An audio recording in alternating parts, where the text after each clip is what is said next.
للتيار الشيعي الصفوي في تونس، ووجودهم وامتداد نشاطهم أخطر شيء على الإسلام.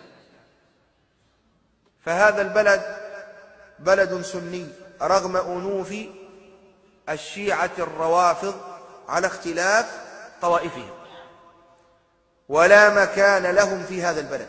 بكل صراحة، بكل صراحة أقولها، لا مكان للشيعة في تونس، وسوف نعمل على التصدي بكل ما نملك، لأن هؤلاء نعتقد اعتقادا جازما أنهم أخطر على الإسلام وأهله من اليهود والنصارى، فنحن لهم بالمرصاد بكل ما نملك. وكذلك ما أقدموا عليه في عاشوراء في تونس في الجنوب التونسي، مما رأيت الصور أمس. أقاموا الاحتفالات وصاروا يستقطبون الأطفال الصغار ويعطونهم الكسكسي ويعطونهم الطعام والهدايا،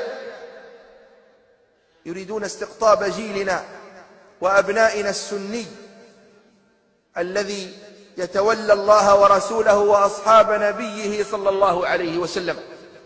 ما وجد بلد فيه الشيعة إلا واضطرب أمنه وتزعزع استقراره، وظهرت فيه الجرائم والاعتداءات وسفك الدماء.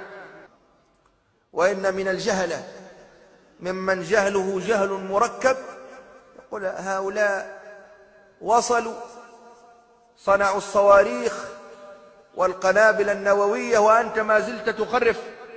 نحن والشيعة إخوة. إخوة؟ نحن نؤاخي من شكك في الوحي.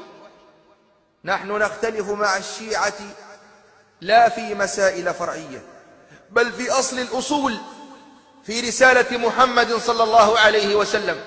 فالحذر الحذر، احذروا على أبنائكم ونسائكم وأولادكم، والحذر الحذر أن يكون في شاشاتكم وفضائياتكم هذه القناة أو هذه القنوات الرافضية كقناة المنار والكوثر والزهراء والفرات وغيرها. كل هذه القنوات لا يجوز أن تبقيها، عليك أن تحجبها كحجبك للقنوات الإباحية، لأنها مواطن شبهات.